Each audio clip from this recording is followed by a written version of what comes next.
తెల్ల చీర కట్టుకున్నది ఎవరి కోసము, మల్లె పూలు పెట్టుకున్నది ఎవరి కోసము.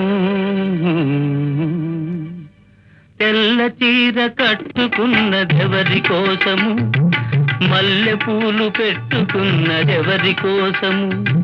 తెల్ల చీర కట్టుకున్నదెవరి కోసము, మల్లె పూలు పెట్టుకున్నదెవరి కోసము.